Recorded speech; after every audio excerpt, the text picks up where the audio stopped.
This is AMBCAD, a computer-aided dispatch system that will guide the state's ambulance service into the next century. In a nutshell, it offers a geographic information service, complete with interactive databases linking ambulance vehicles to a huge computer network. All vehicles will be tracked by a satellite positioning system in the vehicle, which will mean that the vehicles that are available to the dispatcher can be determined which is the closest vehicle and which is the most appropriate vehicle. Expected to be online by the middle of next year, the $20 million system will reduce the state's coordination centres from 11 to 4. The new bases to be located at Sydney, Newcastle, Dubbo and Wollongong. Our aim with our new system is to be able to get the most appropriate resource to a patient in the minimum amount of time, irrespective of where they are in the state of New South Wales. Quicker calls and response times and accurate location and map references will help prepare the state's ambulance service for the 2000 Olympics. And our workload is increasing at such a rate that we need some sort of management tool that's going to firstly improve our dispatch of ambulances and secondly give us management information so we can plan for future services.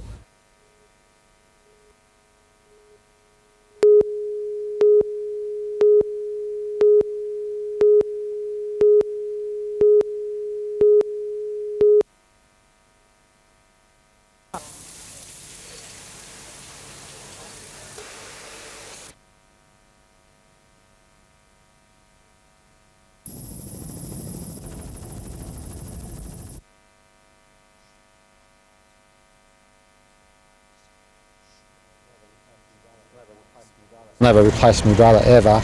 It's just make things a bit easier for us. Satisfaction of justice. Yeah.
$250 mainly elderly residents packed a public meeting to send a clear message to the Juvenile Justice Department. But we don't want them here. Many fear what's proposed will be a juvenile detention centre. It clearly is not an institution and has never been intended to be an institution. What is being proposed is to put a demountable building on land owned by the Warramai Land Council. There, up to 8 young offenders would be offered accommodation and 3 months training in market gardening and life skills. Some local residents worry it will import a juvenile crime problem into their area. We've got a lot of senior sits around here, we've got a lot of young families and so on. The magistrates who have the final say in the determination of who will reside here will not be putting serious offenders here. Quite clearly we want to target those early younger offenders so that they are not becoming recidivist offenders. There's also criticism of the way the development application is being handled. Many in the area, including the Aboriginal community, have only just learned of the proposal. Until yesterday, I never even saw the plans of this whole bloody thing. The Juvenile Justice Department is promising another public meeting, this time including representatives from the Port Stephens Council and the local Land Council. Phil Hind, NBN News.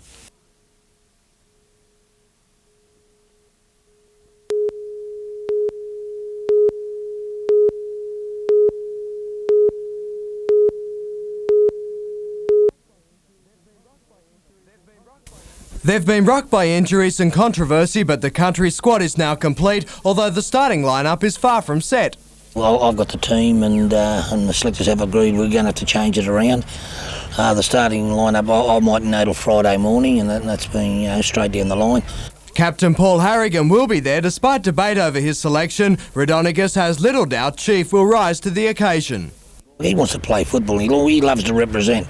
That's why he's such a champion, and he wants to play, and I'll play him till he gets tired, then I'll come and spell him. Harrigan is playing down the controversy. He hopes to play as much of the match as possible. You know, match fitness is, I've got to get that as I go, and no better way, I suppose, in 2 games in 2 days.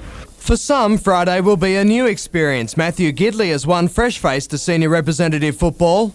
I remember long ago I was watching them on TV, thinking, how good are these blokes? Now I'm playing alongside them, and it's good, yeah. The country origin team will train twice daily in the lead up to the match. City arrives on Thursday. Jonathan Upton, NBN News.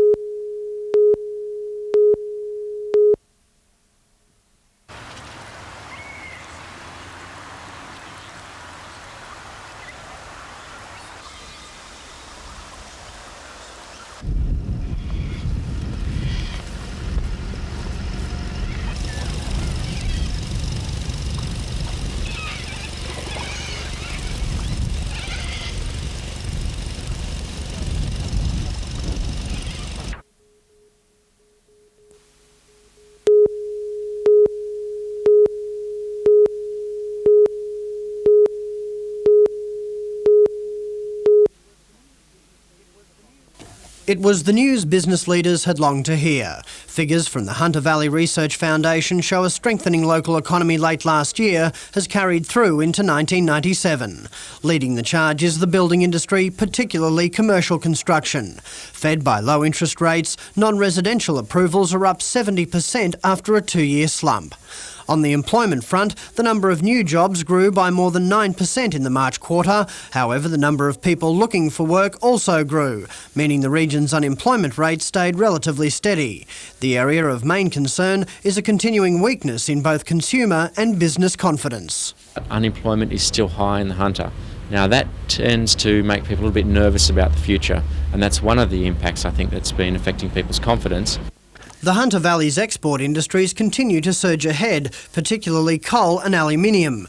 According to one of Australia's leading economists, they could be performing even better if the Australian dollar wasn't currently overvalued. The big danger is that our currency is very high, and that's eating heavily into the competitiveness of our export industries. Overall, the forecast is for the Hunter economy to continue to strengthen throughout 1997. I think it's sustainable because the recoveries, the sectors which are doing particularly well are some of our key sectors. Phil Hind, NBN News.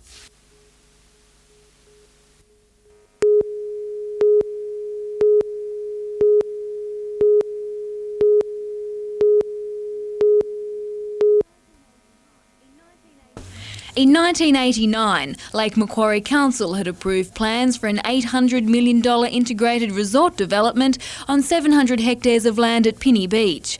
But although some smaller subdivisions went ahead, the grand resort plans were abandoned and the land passed back to the Westpac Bank.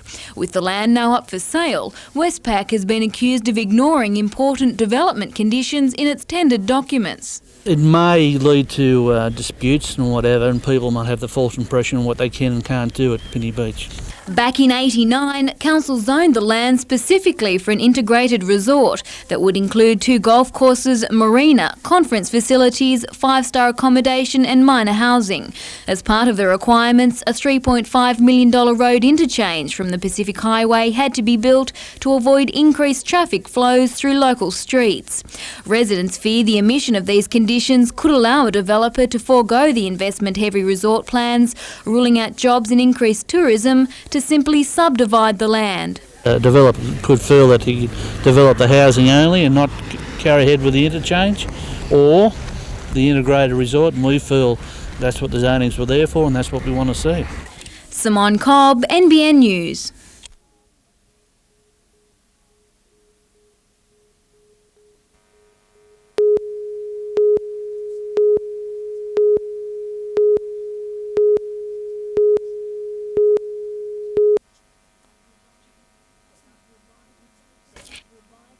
Set up to advise the state government on long-term strategies for wastewater management, the sewage inquiry sat in Newcastle today for the first time. Led by Commissioner Mike Codd, the inquiry heard two different scenarios on the health of local beaches and the marine environment. Your bathing beaches are in very good condition, and those of us who use them regularly can confirm that. The Hunter Water Corporation says its upgrades to ocean outfalls over the last 10 years have dramatically improved water quality. But the Surfrider Foundation disputes this, calling it propaganda. They talk about safety levels, etc., etc. What's actually happening is that they're licences to pollute.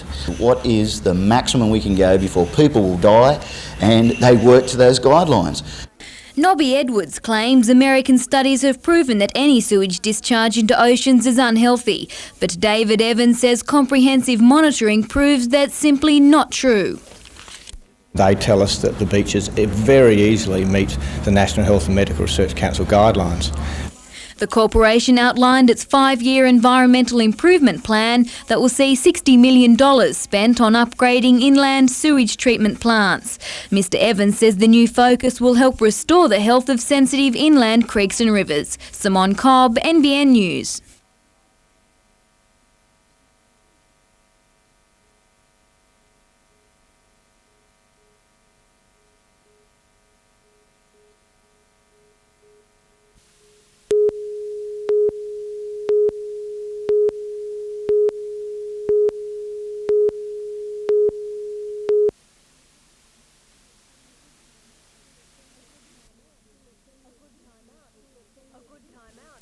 A good time out is the theme of this year's School Spectacular, and despite the frenetic schedule, 2,700 students are determined to have just that.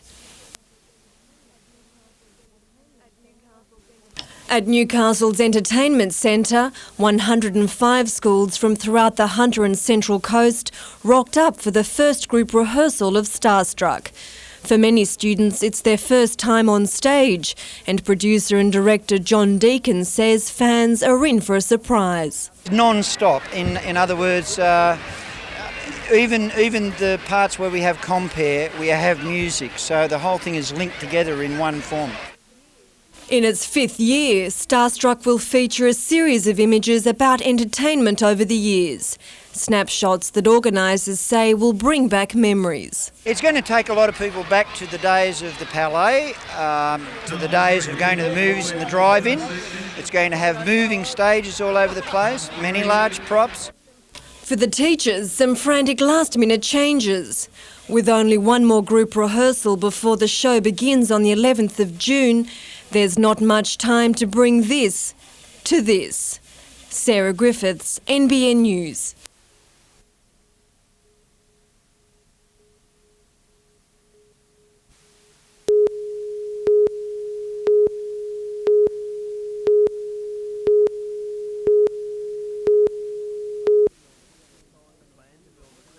The plan to build a crematorium and funeral chapel in the heart of the Hunters wine growing area received widespread opposition when the idea was floated 18 months ago.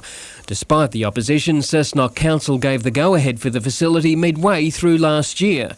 However, Planning Minister Craig Knowles has knocked back the proposal to the delight of Allendale's vignerons and residents. We're extremely happy. I think it's a good win for the residents and a good win for the area. It's something that I don't think the area really needs. Fears were held that a crematorium in Allendale could sound the death knell for local tourism. It was also feared a rezoning of land could see light industry springing up next to prime grape growing land. If it was rezoned, the size of the parcel of land to be rezoned, it could have been quite easily a light industrial area if the link road goes through to the highway. Cessnock Council learnt of the crematorium's fate late today.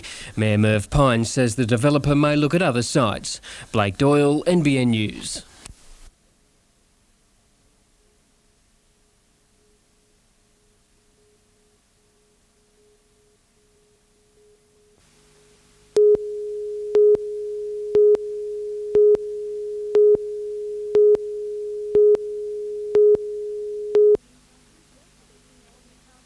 Speaking at an accountant's breakfast this morning, leading economist Dr Don Stammer painted a bright future for Newcastle and the Hunter Valley. Ever the optimist, Dr Stammer says it's time the community stopped whinging about the closure of BHP's steelworks and started making plans. Newcastle and the Lower Hunter have a lot of advantages. The BHP site will be an outstanding site. Why don't we have more discussion on what use it could be put to? Why don't we have more discussion on the Lower Hunter becoming the light engineering centre of Australia? Although the federal government and BHP are yet to commit themselves to Premier Carr's $25 million rescue package, Dr Stammer says it will only produce results if spent on long-term solutions and not quick fixes. He says BHP is not as crucial to Newcastle's industry as people think, and that the area is well positioned to attract more light engineering developments. A good port, it could be upgraded, has very, very good transport links with Sydney. It has much cheaper industrial land than Sydney, and it has a lot of people with engineering or metal skills. Simone Cobb, NBN News.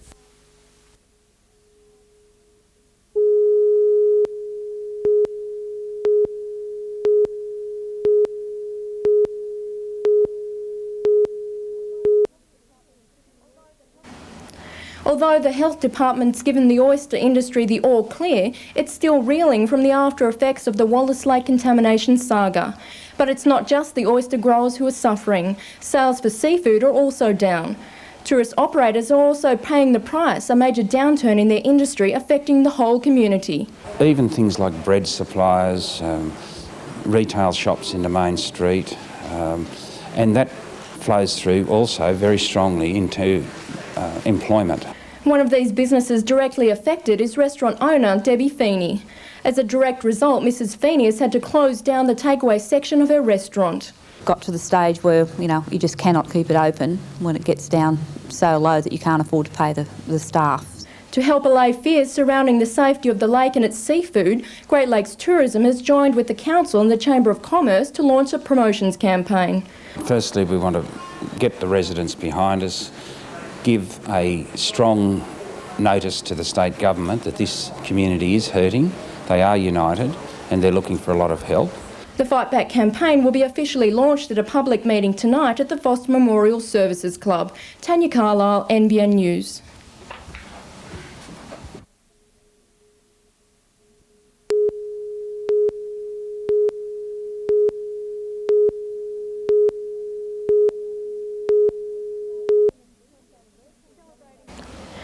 Celebrating its 10th anniversary, Manning Valley Beef Week has attracted thousands of onlookers and competitors. Despite miserable conditions today, crowds were not disappointing at the hoof judging section of the hoof and hook competition at Townhead Sale Yards. And the competition was proving tough with over 100 entries. Seeing as though we only had 41 last year and we've got 100 this year, well, it sounds very good to me. Unlike other cattle judging competitions, the hoof and hook is judged in two sections. Firstly, the cattle are rated on their presentation as a live beast, and secondly as a carcass. Always a popular event with cattle producers, the hoof and hook competition gives farmers a chance to show off their livestock. Anyone that can come in and win here today is doing something right with his breeding program at home. He definitely is. The hook section will be run on Saturday, with the carcasses being judged at the Wingham Abattoir. Tanya Carlisle, NBN News.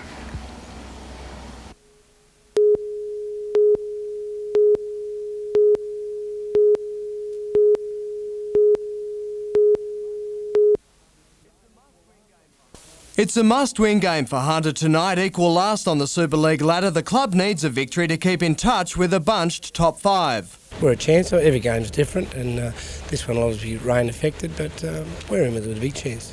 After a loss to the Bulldogs in round one, Hunter is hoping to turn the tables. Brad Godden jumps to the bench, joining Brett Camorley. Having Brett Camorley on the interchange bench sort of adds a little bit to us because it gives a bit more of the kicking game, and the kicking game will play a big part in tonight's game.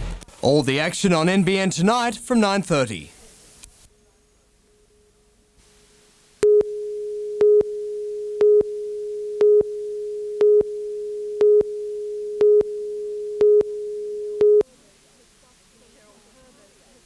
Cheryl Purvis has suffered from tachycardia, a very fast heartbeat, for 20 years.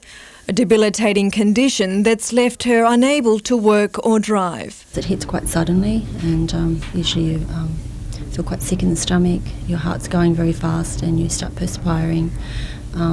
Just feels like 1,000 butterflies in your chest. After 10 years of medication and operations to help control the condition, doctors are still unsure what's causing the disorder. At Newcastle's John Hunter Hospital, the Rhythm card is the latest tool in helping to diagnose such cases. I think it's making it a lot easier for the doctors to diagnose what's happening in a shorter period of time instead of extending it into months or years. When an attack strikes, the card is placed on the chest to record the heart's rhythm. Then the patient calls the cardiac unit and puts the receiver on top of the card. Sounds are transmitted to the hospital and a computer converts them to an ECG reading for doctors to analyse. Until recently, patients have had to rely on a bulky monitor, which needs to be worn for 24 hours. For Mrs. Purvis, the new card will also mean more freedom. Just the convenience of it, yeah. Being able to still go and walk around and shower and that type of thing, which you can't with the Holter monitor. The cards cost nearly $1,300 each. The hospital has bought 4 so far and 6 have been donated to help ease the 6-month waiting list. Sarah Griffiths, NBN News.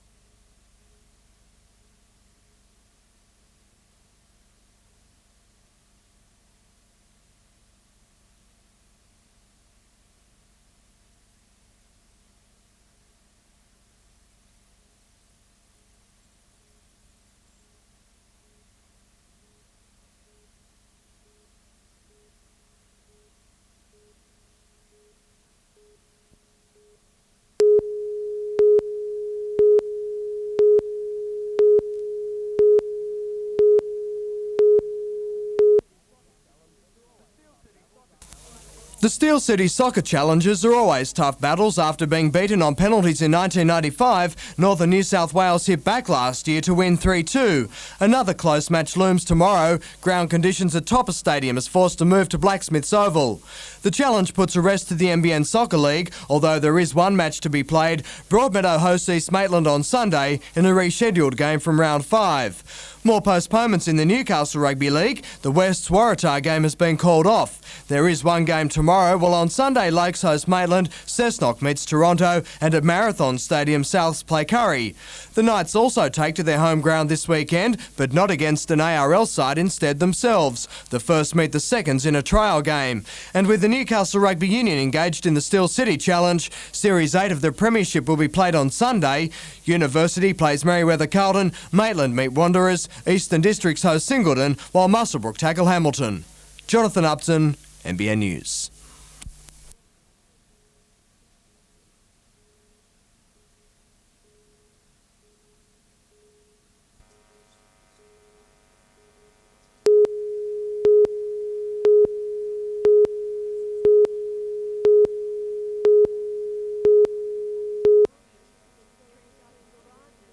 Three gutted garages and the shells of 2 incinerated cars are all that's left from the blaze.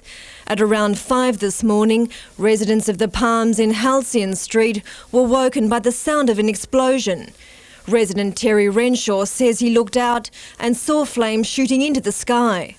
When I saw the flames, I raced back in to tell the wife to get out of bed and get out of the house. Residents' efforts to put out the blaze were fruitless. All we could do was have a bucket brigade to try and put the flames out, but we didn't have a chance at all. 2 fire brigades arrived soon after to find the garage roofs collapsed and the building engulfed by flames. A Camry and a Sigma were completely destroyed. A garage full of furniture was also gutted. Firefighters say it was a miracle the blaze didn't spread to the surrounding 9 units. This afternoon, police investigators combed through the charred remains, trying to determine the cause of the fire.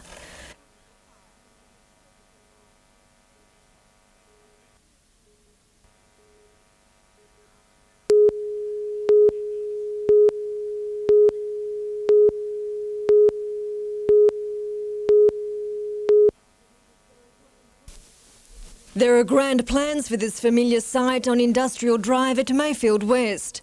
The former orphanage and its grounds soon to make way for a new development. At West Lees Club today, the community joined people from Newcastle Council, BHP and the university to work through the options. It's about creating a built space and parkland that everybody can enjoy and can be to the economic and social benefit of Newcastle.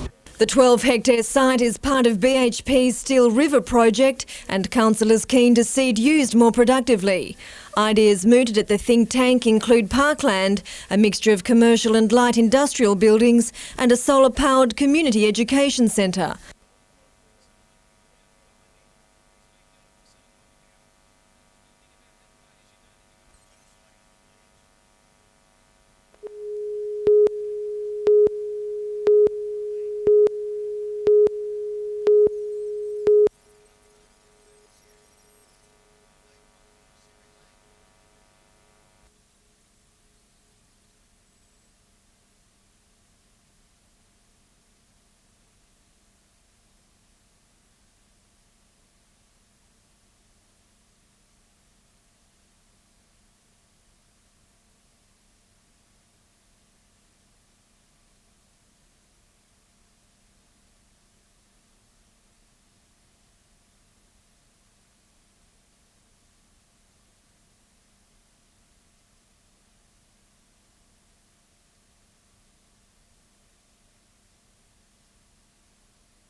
Winning connections and bookmakers, the only people smiling after the result. Sapio $141.80 for the win, $20.20 for the place. It helped boost the trifecta to more than $15,000. Earlier in the day, race 5 was the Brisbane Turf Club Sprint over 1,350 metres.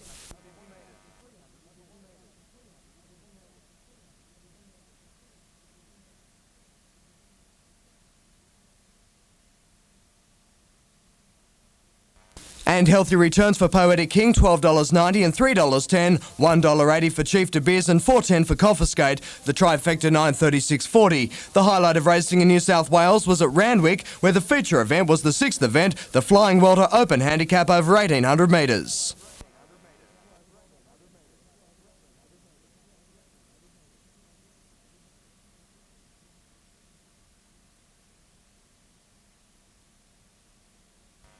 $8, $11 and $5, the Quinella $54.50 and the trifecta $554.90.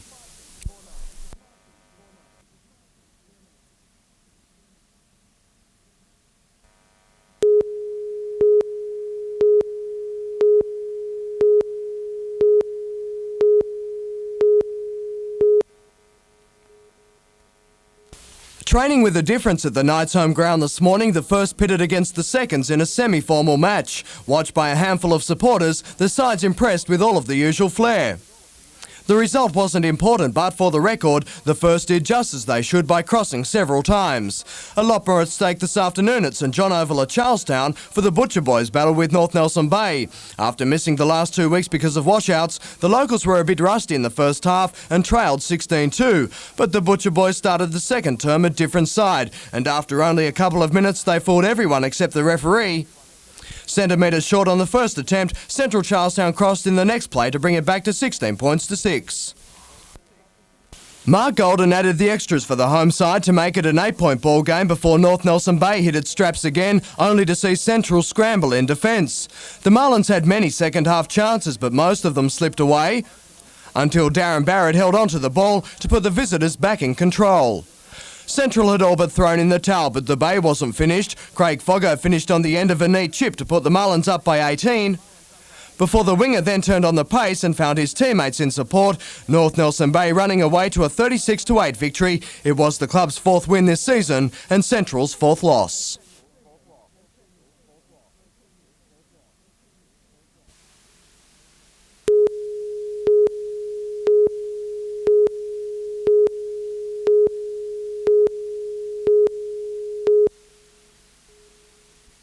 It appears Hunter residents have grown tired of listening to political rhetoric over the BHP closure, with a disappointing turnout at a jobs forum today.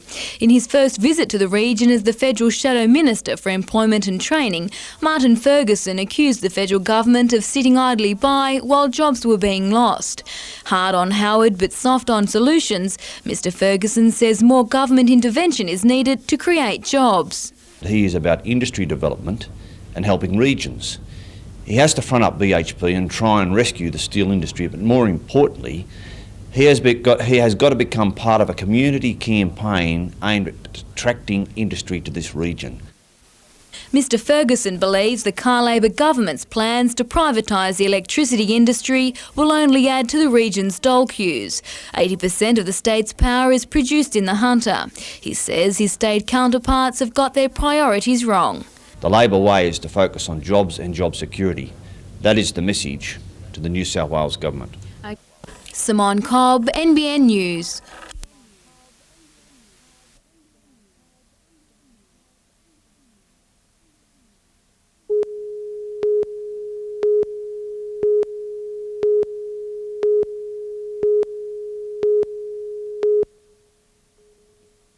No, it wasn't St George against the New Look Knights. Instead, this afternoon's Newcastle Rugby League battle between South Newcastle and Curry. Poor conditions at Townsend Oval forced a move to Marathon Stadium, but despite the neutral ground, the Bulldogs were proving right at home, racing to a 6-4 lead before Paul Romanak slipped a pass to Phil Williams to increase the advantage. 12-4 penalties late in the tackle count didn't help the Lions' cause. Instead, they presented Phil Williams with another shot at points. Curry's defence was also proving brutal, while South's over-enthusiastic efforts in the same department landed Tony Highmarsh 10 minutes in the bin. Despite playing with only 12 men, the Lions forced back-to-back sets of 6 at the end of the half, and from the restart, Brian Dowd needed only one tackle to bring Souths back into the match. It started a big comeback. Souths kept its intensity rolling into the second half for the club's 5th win of the season. To the ladder, and Lakes is still out in front. South's narrow victory pushes them into outright second. North Nelson Bay is close behind. West, Curry, Maitland and Cessnock have one game to catch up, while Central and Waratah Mayfield have 2.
Yamalong, a joint organisation between the Newcastle Aboriginal Support Group and the Education Department, is behind the week-long display at Lake Macquarie Fair.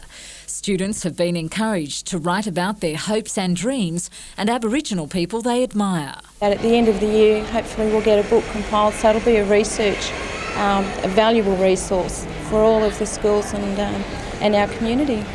Today's setting up coincided with the National Reconciliation Convention in Melbourne, where Newcastle civic leaders presented a statement of commitment to the city's Indigenous people.